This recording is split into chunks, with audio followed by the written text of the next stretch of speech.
Carl Lomax, you pleaded guilty to serious acts of damage to property. Now, fortunately, nobody was injured. But not, it seems, through any notion of restraint on your part. Now, this court will not tolerate teenage vandalism. But it is your first offence. And since the police officers in question consider your personal circumstances merit further study, I'm going to postpone sentence. You're remanded in custody until a report into your case is to hand. Set me free, oh, set me free, little girl. You can take him down, All you officer. gotta do is set me free, little girl. You know you can do it if you try. All you gotta do is set me free, free, free. All right. Set me free. How do you think it'll go for Carl? Blaming the police for the death of his father is no excuse to go about vandalising police stations and property, Bradley. No, Sarge. But if he's genuinely learned his lesson, he could get off with a warning.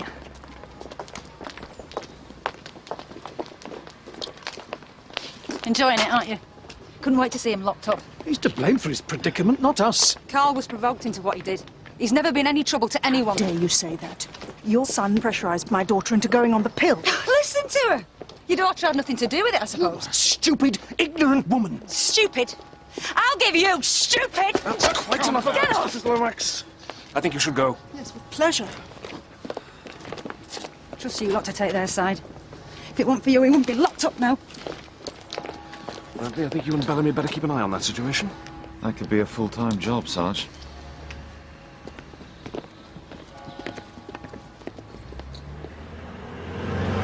Why do I have to get that dressed up too, Mr. Vernon? Because, David, today you are my chauffeur, and in the world of commerce, image is everything.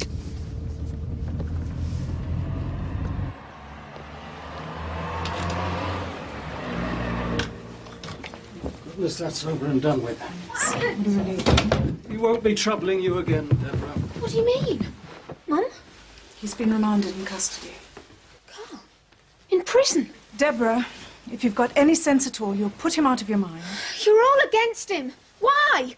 What's Carl ever done to you? It's not fair. No contact between her and that boy, we agree, yes? Is in your eyes, the look your heart can't describe. The look of love. Hell, I'm always driving you about. You've never made me wear a suit before.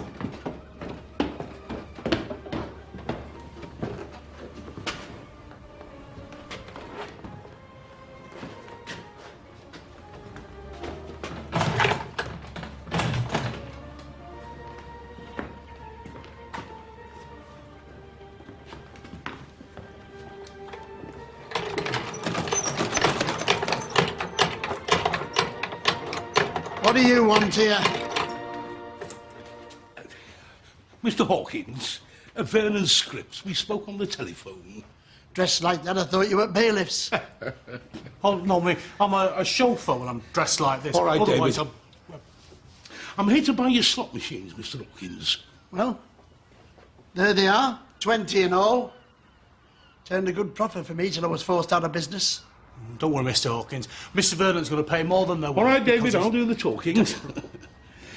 Now, had you a price in mind, Mr. Hawkins? Make me an offer. Let me see now. 20 machines in reasonable working order. Let's say £6 a piece. You'll not get more from the bailiffs. Well, no, they'll not be willing to go up to 10 like Mr. David! £7 a piece, then. £7? You'll not get a better offer. Oh, no, it's not. If you sold them one by one... David, will you shut up? I've already had a better offer, but let's just say I won't sell them to a competitor. Right, well, £8 a piece, and that's my final offer. It's a deal.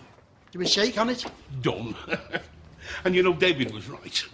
You could have bid me up, Mr. Hawkins. It's no time. The bailiffs are on the way, and they would have flogged them for peanuts. But you could have bought them for half the price, Mr. Scripps.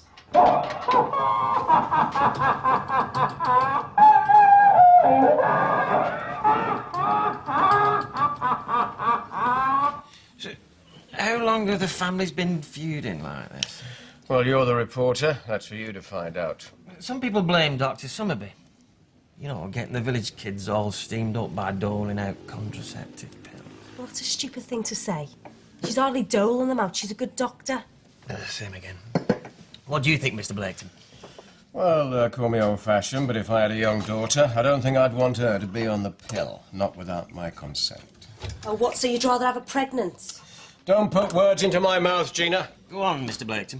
I just think that if she was mine, I'd want to protect her from that kind of pressure, at least until she came of age, that's all. By which time, Oscar, it could be too late. And a lot of people round here think the same, Gina. Shut up.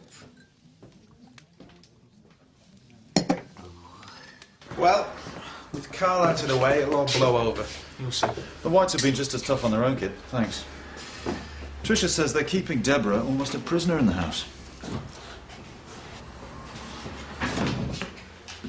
Yes, how can I help you? Carl Lomax is in court today. I heard he's been kept somewhere. Could I have the address, please? You're a friend of Deborah White's? That's right. Is it for her? Who says it's not for me? You do know what you're getting yourself into? All I want is Carl's address. There's no law against that, is there? No. And you are? Jenny Kirby. Why? Just so that we know, Miss Kirby.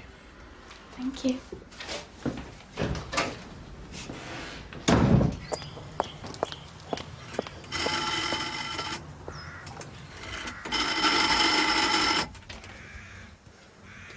Hello? It's Jenny. Jenny Kirby. Can I speak to Deborah, please?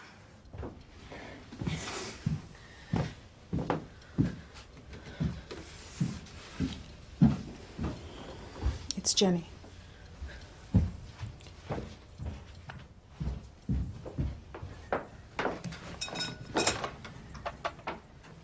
Do you mind if I speak to my friend in private? Or is that forbidden too?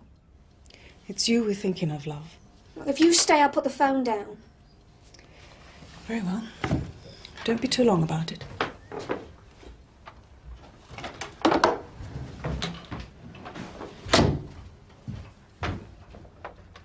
Jenny? Yeah, she's gone. You got it. Brilliant. Look, can you call in on your way home? I need a letter posted. Okay. Bye.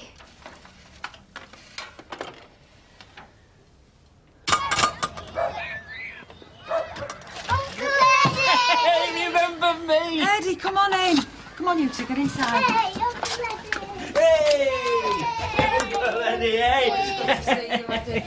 Hey, come on, let's have a look at you. Oh. So, who's been giving my favourite sister a hard time, eh? Hey! Hey!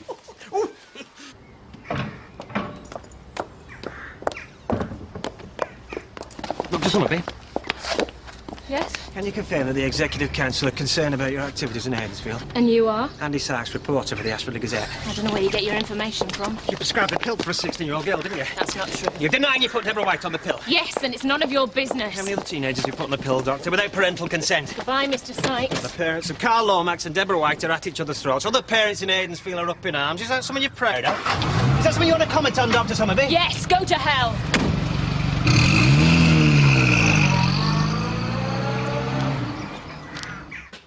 You bought 20 of these? I thought we'd start small. Start what? Another Las Vegas? Oh, I've seen that on the television. Hey, it'd be great if there was one here. Bernard, I got all these machines for 160 quid. That's a small price to pay for what I've got in mind. Well, you haven't got a bean, never mind 160 quid. Well, true, but we have. In the kitty for Scripps taxi services. That's for our new motor. Bernard, I've got a plan. Tell me, how many pubs can you name in this part of Yorkshire alone? Hundreds. Exactly. Oh, me too. There's the Queen's Head at Kirby. There's that Ratcatcher's Arms place. And every one of them are licensed to print money for Scripps Enterprises. The Saracen's Head that Mr. Greengrass used to like. Just trust me, Bernard. Oh, there's the Headless Woman. I have mothers ringing me up in a state, convinced I'm just handing out the pill to their daughters. They actually believe I'm encouraging promiscuity in the village. What, you think someone's stirring it up? Well, the Whites started it, but it's taken on a life of its own. It's nasty, Mike. The Executive Council have had complaints. They called me in today, and then some sleazy reporter started pestering me as I left the hospital.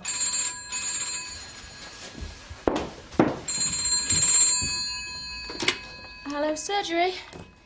Yes, it's Dr. Somerby. Who is this?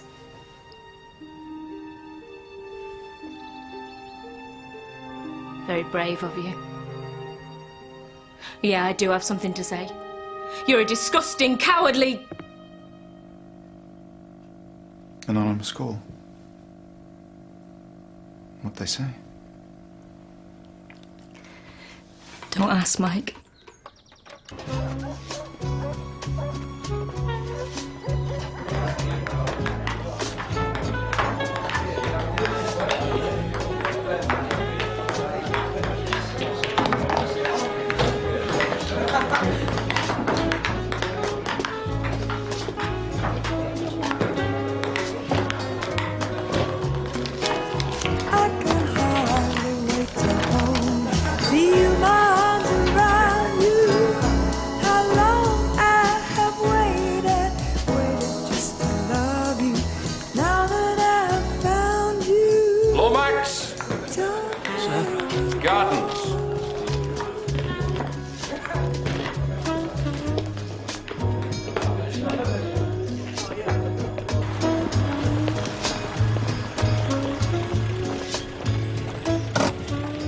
Mother will pick you up after school. We'd appreciate it if you were here when she arrives.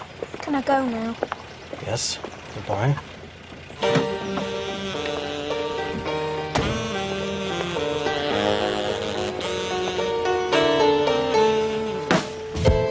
Like a hurricane around your heart, when earth and sky are torn apart, he comes gathering up the pieces, while hoping that the puzzle fits.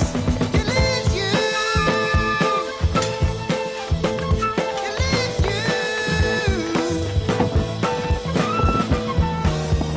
freedom rider.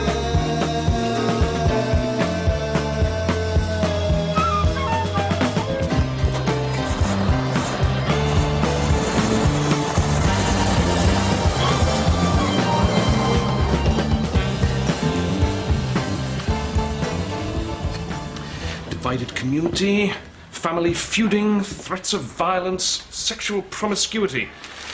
Not talking about the last days of the Roman Empire here, am I, Ventris? No, Sarge. No. Aidensfield, a rural community on the North Yorkshire moors. And why should that concern us, Bellamy? It's on our patch, Sarge. Quite. Controversial GP Patricia Somerby and anti-pill spokesman Oscar Blaketon. Has the world gone completely mad? Well, the reporter, Sarge Sykes, a real sleaze merchant, troublemaker. Heaven knows what impression this kind of sensation-mongering rubbish is going to have on Division. It's a local paper, Sarge. It won't travel that far. Ashfordley Police Station. It's for you, Sarge. Division. I'll take it inside.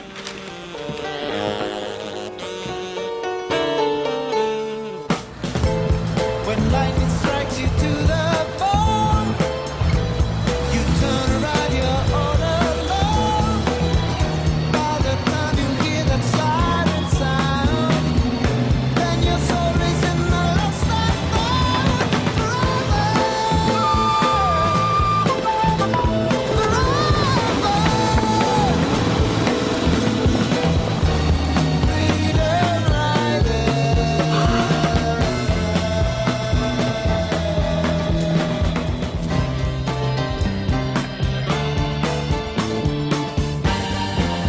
Mr. Scripps? Charlie Woods. Call me Charlie. All my friends do. Oh, right. It's just I'm not... you want the pub, Mr. Woods? Charlie? Charlie. Not the pub.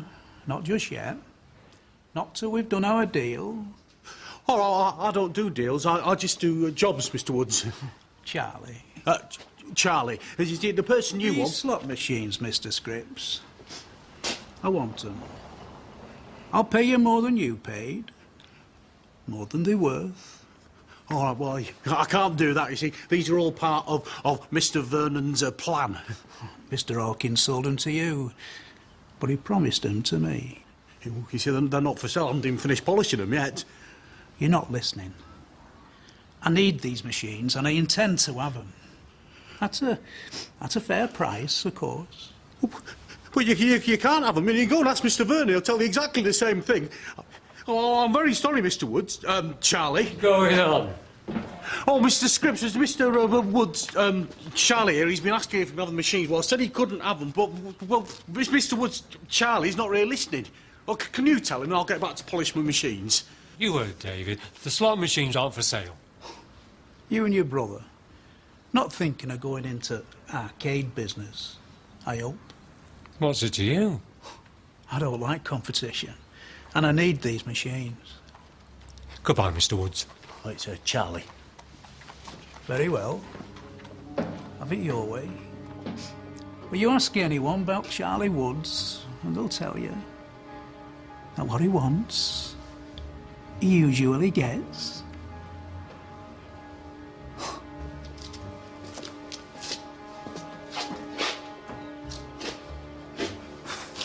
Any idea when? You took your time finding out. All right, we'll take it from here. Colonel Lomax has absconded. Absconded how? Well, they don't know. They think he's had a good 2-hour start. Well, all that kid needs with his sentencing coming up. They think he's headed this way. They found a letter in his room from Deborah White, and they're convinced that's the reason he took off. Right, I want Lomax found and fast. Come on, look, come and get your breakfast. Want a bit of sausage? Yeah. Come in a minute. That Dr. Summerby, she get some stick in here. Serves her right. It was her put that Deborah on the pill. What's she like? A doctor. She's just a slip of a girl. Don't know whether she's coming or going running a practice like that on her own. What's about fighting difficult girls? Quite right. Can we have a word, please, Mrs. Lomax? What now? Can we talk inside, please? Say what you have to say or get lost. It's all right, sis. Don't mind the manners now I'm here. And you are? Eddie Ford. He's my brother. See how you get on pushing him around? Have you heard from your son, Mrs. Lomax? Carl, why? What's happened? He's absconded. We have reason to believe he's making his way towards Aidensfield. If Carl does show up, or gets in contact in any way, persuade him to turn himself in. I assure you, it will not do your son's case any good if we find him before he finds us. Good day to you.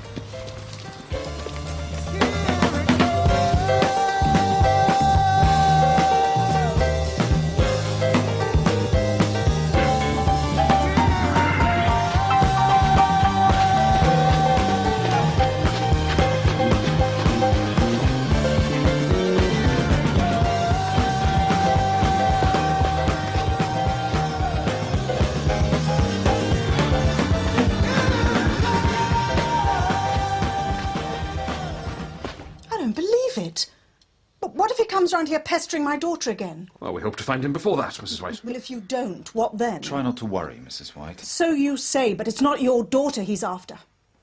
If my husband catches him again with Deborah, that boy will live to regret it. We don't take kindly to threats of violence, Mrs. White. Really? When decent people are simply trying to protect their children. Violence is not the answer. Is Deborah at home? She's at school. I'm going to collect her soon. Well, persuade her that it's in Carl's best interest to turn himself in.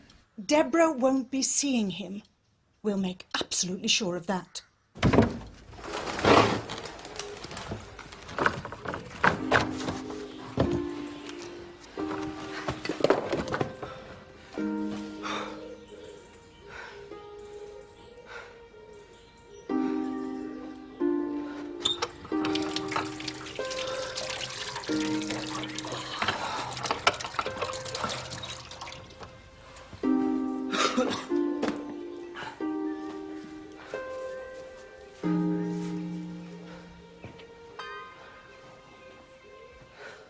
It won't cost the pub a bean. They just sit there in the corner and all you hear is the sound of profit every time somebody pulls a handle. You brought me here to listen to this con artist. The pub could do with livening up. Don't be so suspicious. I've seen more shady tricks than you've had hot dinners, Gina. Come on, Oscar. That's no way to talk about a legitimate business proposition. Yeah, we can't lose, Mr. Blaketon. Well, I mean, you can't lose. You get no cash from our till, if that's what you're hoping. I know. Look, while the trial runs on, we use these. Tokens.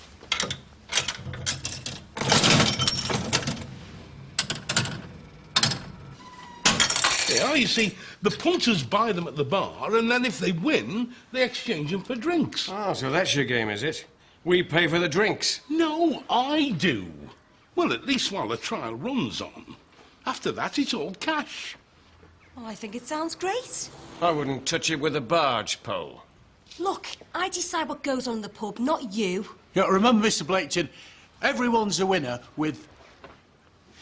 If I have to listen to a parrot, I expect it to have feathers. I'm off to Whitley.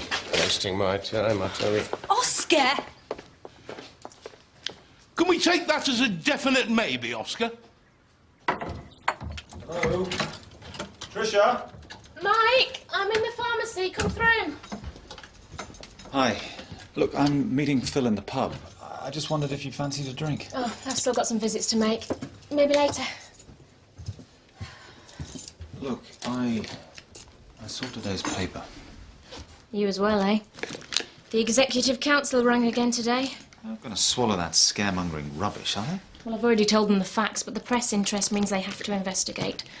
They've assured me there's nothing to worry about. Well, I should hope so. It's not as if you forced Deborah White to go on the pill. I just referred her to a family planning clinic. What did you tell that reporter then? Well, he's not interested in the truth, Mike. Lies sell more papers. Well, he's well and truly dropped you, innit? It's not about me. It's about Deborah, about girls like Deborah. If I turn them away, where do they end up? Down some backstreet abortionist? Surgery.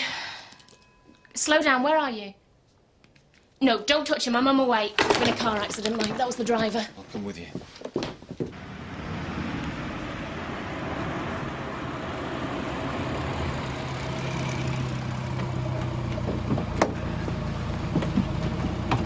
There's no sign of it.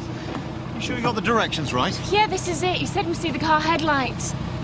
Well, there's nothing here, Tricia. No, a hoax.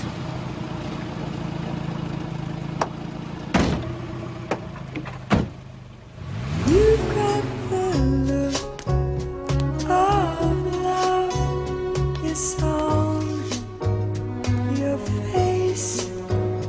A look, the time anyway. Sorry to spoil your night. Oh, it's all right. Hasn't started yet. Look, I'm sure you don't want to join us for a drink. Thanks, but I've still got my visits. What is it? Door's open.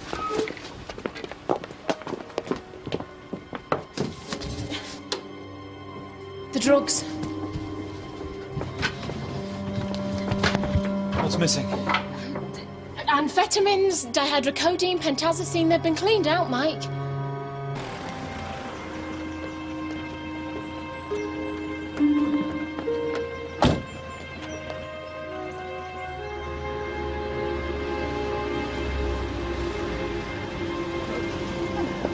Did you see anything outside the doctor's house? It was last night, I think. No, I don't think so. Nothing at all.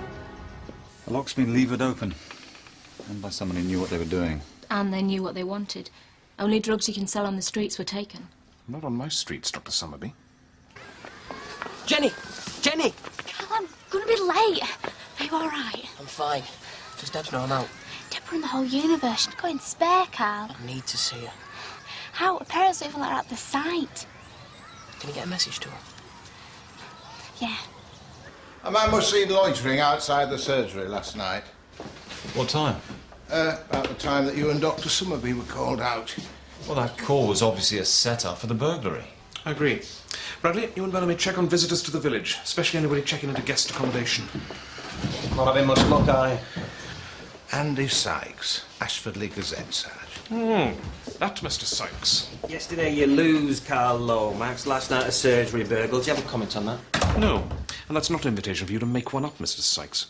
What was nicked in there? Drugs? We're still assessing the loss. Oh. I bet it was drugs. How will that look when they're on our streets? You've put Aidensfield on the map, Mr. Sykes. Attracted all sorts of people here. including the person who most probably burgled that surgery. We're following your career with interest, Mr. Sykes. Clear off, Mr. Sykes. Well, you'll find they won't let you down. Oh, that's great. I must press on. I've still got a few more jobs to do. Oh, that's fine. Well, goodbye then, Mr. Cedric, and well, thanks for all your great work. Ah, it's all part of the service.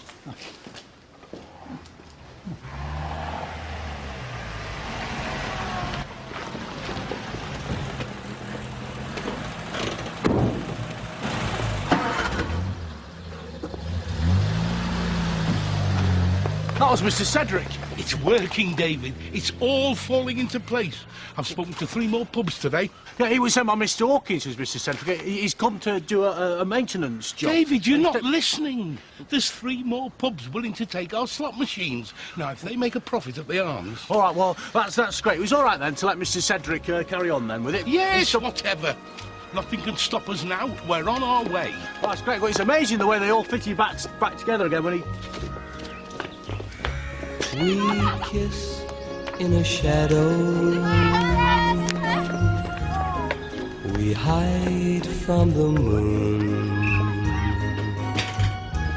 Our meetings are few and over too soon.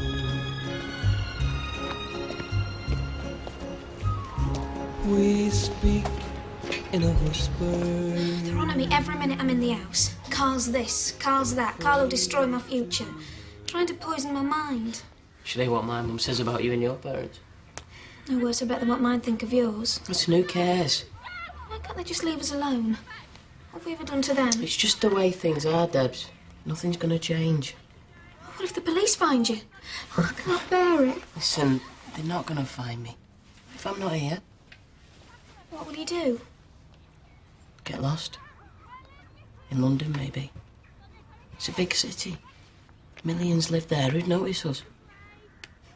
You'll take me with you? I'm not going anywhere without you. Oh, can we really do it, Carl? Get away and be together? I've planned it all out. If it's what you really want, to be with me.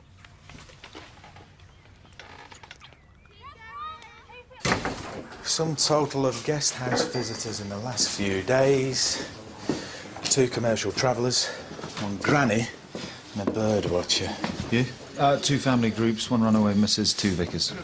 Now, lads, get you anything? Cheese sandwich for me, please. Right, I'll get some fresh. Have you had a chat with him yet? I'll ask him in a minute. Hey, there's a new arrival we haven't checked out yet. Who's he? Eddie Ford, Mrs. Lomax's brother. Ah, Mr. Sykes. Drowning your sorrows, are you? Right. Incompetent plods in uniform has that effect on me. Oh, I'm sorry to hear it. We'll try harder next time. Don't bother. What with Dumbos in uniform, runaway sex-mad teenagers, doors being kicked in, clueless doctors, locals trying to use each other as footballs. It's better than the flicks, isn't it? There we are. Enjoy. Thanks, Oscar. Look, I'll have a word with Mr. Ford. Have a chat with him. I mean, you've had your dinner, I haven't. I'm still starving. This is my dinner. Oh, shut up. Afternoon, Mrs. Lomax. Heard from Carl? If I had, do you think I'd tell you? Do you mind, officer? It's his private company. Actually, it's you I'd like to speak to, Mr. Ford. Mind if I sit? What are you on about now? The village surgery was burgled last night. Who've you had staying the last few days? Just a couple of regulars, Phil. So, Bellamy, Haydensfield police have certainly seen better days than this. First that pill upset, then burglary, and now I hear drugs have been found, circulating amongst our young ones. Well, it was easier in your day, Oscar. Just your name alone was enough to scare the villains away. And how long have you been at this London address? Oh, months. Last night, after you left, where did you go? Straight home with my sister. After that, anywhere else? Nope. Stayed in, went to bed. Can you confirm that? Yeah. You're crazy if you think my brother kicked Dr. Summerby's door in. He'd every right to. Don't mean he did it. I'm not talking about vandalism, Mrs. Lomax. The surgery was raided and drugs were taken. Very dangerous drugs. You must be mad. Don't worry, they won't bother to check. Well, what if they do and they find out where you've really been living? So what? I've done my time. I'm a free man. I mean, how else could I be here to protect you? Yeah, but can you check again, please? No, that was the address I was given. Really? Right, thanks. Thanks for your help. The address Ford gave me, the nearest London station, says it doesn't exist. Aidensfield Police. Oscar? Are you sure, Oscar? You seem to forget who you're talking to, Bradley. In the Force, the Blaketon memory was famous for its photographic quality. Ford's done time. Oscar overheard him say it. One up to Oscar. Phil, look, you see if you can track down Ford's record. I think I'd better go and have another word with Mrs. Lomax. When did your brother get out of prison? You can ask him that. I will. But if you want to help your brother, you'll answer my question. I'll find out anyway. He got out a week ago. Why did he lie about his address? He knows how you are with people like us. And look at how you treated Carl. So what was he in for? I don't know, and I didn't ask. Me and Eddie lost touch ages ago. Your brother claimed he was here the night the surgery was burgled. You confirmed that. Is that the truth? I said so once, and I'm saying it again.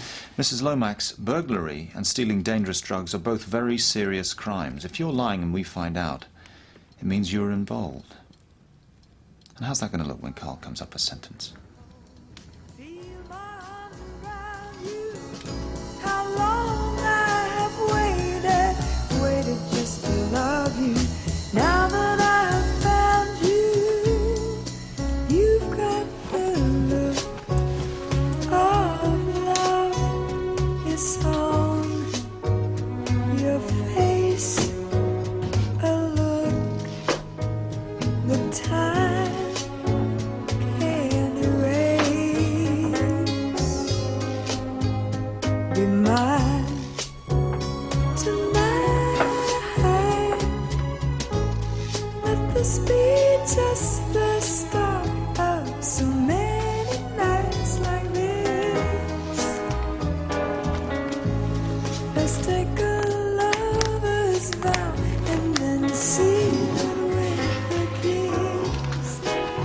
I can hardly wait to hold you, feel my arms around you.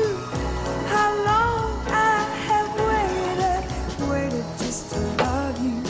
Now that I have found you, don't ever go.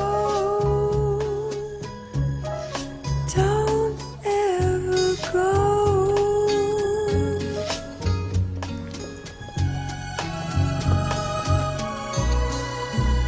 I love you so.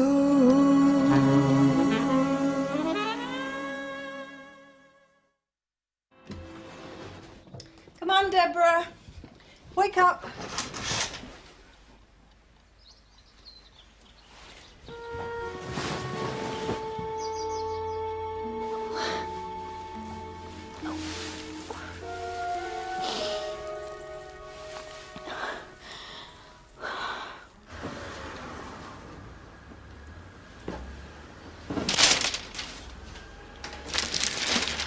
What a friend we have in Mr. Sykes, eh?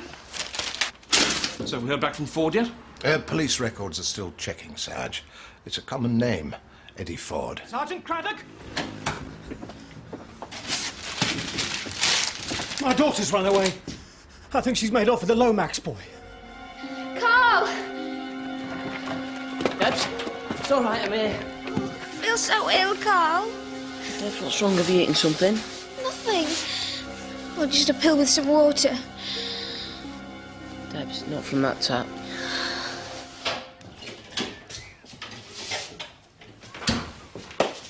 All set for the big day? No. Well, I would be if he wasn't so dead against it. The lads will be here in a minute with the slot machines. He won't listen to reason. Me unreasonable? Just because I refuse to release gambling fever on my premises? It's not illegal, Oscar. Oh, you're telling me the law now, are you? No. It's just I'm wondering what Aidensfield Youth Club are going to say when they find out they're not going to get their dividend. What are you talking about now? 5% of all the eventual profits were going to the local youth club. We were going to call it the Blaketon Initiative. Well, you never mentioned this before. Oh, you never gave me a chance, Oscar. Where do you want this, Vernon? It's not for him to say, Bernie. Oh, cheer up, Oscar. Try it by the gents. Gents, right. No, not by the gents. If it's going to stay somewhere I can see it. How about the snug, then? Snug. And not the snug. I may be old-fashioned, but I believe a snug should look like a snug. Well, should we put it in the kitchen? You know, people can have a cup of tea while they use... No, David. Well, where do you want them, then? Well, since you ask, I don't want them anywhere. Full stop. Well, look, hang on. Let's do this right. Psychology. That's the key to where we place them. Look. Now, your regular customer comes in the pub, walks up to the bar, says hello to his mates. Hello, Harry. Hello, Charlie. Orders a pint. Pays his money. Gets the pint. Takes the first pull. Gets his change. Turns and sees something more interesting than a pocket to put his loose change in. That's the place, and tonight's the night. You need help. No, don't leave me. Debs, you could get worse. Please come. There's a phone box not too far away. I'll come back, I promise. I love you. I can't let you go through this. Just another day for you, Doctor, isn't it? Mrs. White, please. My daughter's run away from home because of you. Goodness knows what's going to happen to her. Now do you see what you've done? Run away? I'd no idea. I'm sorry. I don't know what I'm going to do. Why don't you come in? Arguing's not going to help, Deborah. We need to talk about this calmly.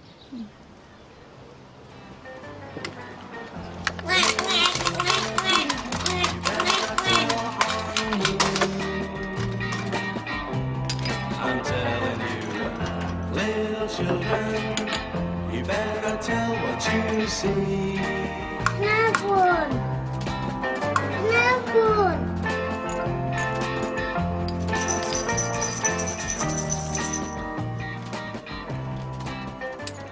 She's a sensible girl, Mrs. White. That's why she came to see me in the first place. She should have spoken to me. I'm her mother. Did you ever advise her about contraception? She's so young. I thought I had more time. It's not an easy subject for a parent. I wanted to many times, but too embarrassed, I suppose. When I was her age, the best contraception was the word no. Times have changed.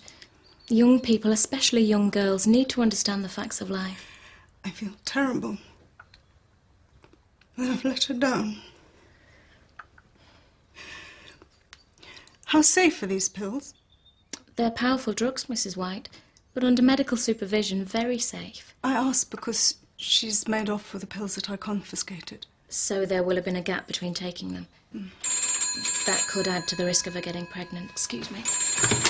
Hello, surgery. Has she eaten or drunk anything? OK, don't touch that water again. Where are you? Yeah, I think I know it. I'll leave now and the ambulance will follow. Carl, stay by the phone until I get there. Carl? Carl Lomax? He and Deborah were hiding out. Deborah's taken ill. Deborah ill? Try not to worry, Mrs. White. Mum, can you open these sweeties for me? Where'd you get them? In our room.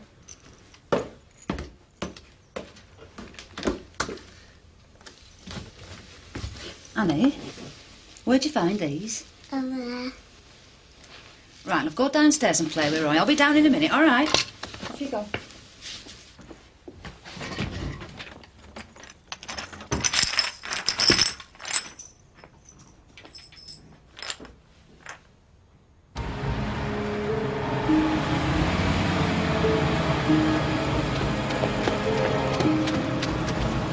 Oh, she's poorly. She's in a barn, she's shaking. Where is she? What's wrong with her? She's done dirty. What have you done with her, Bob? Come on. Urgent, yes. Aye. Sarge, that was Mrs. Lomax. She wants to see you. She says it's urgent. She wants us there before her brother gets back. Right. Bellamy, Bradley. Deb's got some of his ears. Deborah! It's all right, Deborah, we're here now. Mom. Is that what you're looking for? Yes. How did they get here? Eddie hid them in my kid's bedroom. They thought they were sweets. Has he ever dealt in drugs before? Burglary, yeah, but drugs. Not that I know of. It's me. I called the police, Eddie. You? You shot your own brother? Me kids found them, Eddie. They were about to swallow them. You could have killed my kids!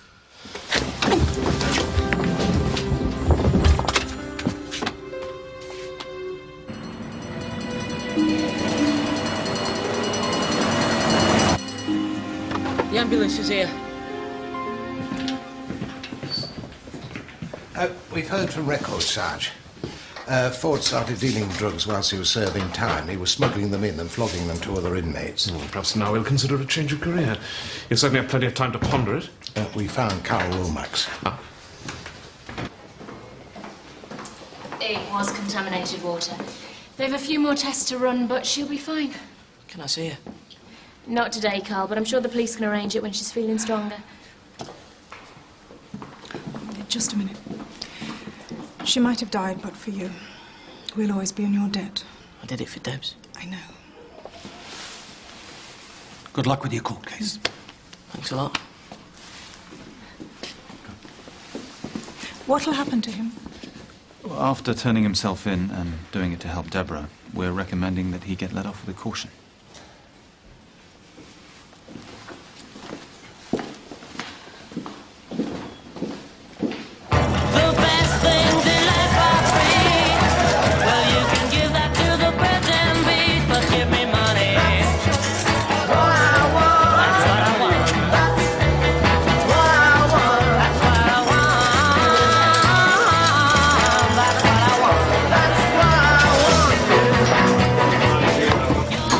Give me the coins. How many you got there? 1, 2, 3, 4. Right, that's 3 pints. 3 pints coming up. Hey, Bernie, hope your brother's got deep pockets. He owes us a fortune already, I tell you.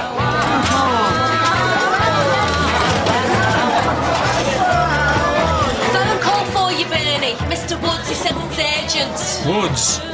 Oh, yeah, I remember him. Yeah. It's probably for Vernon. Oh, is he here? Well, no, on his way, I should think. I'd better get him.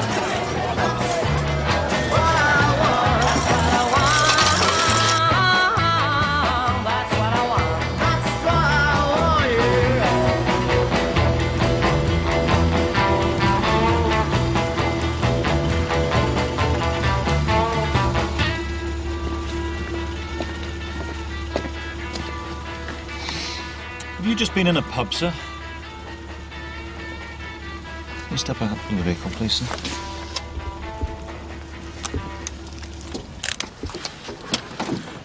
Would you mind breathing into this, sir? A breath of not less than 10 and not more than 20 seconds, sir.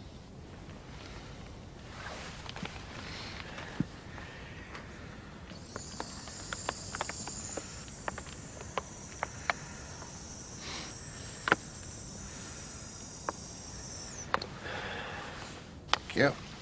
Do you need a car for your business, sir? Oh dear, oh dear, oh dear.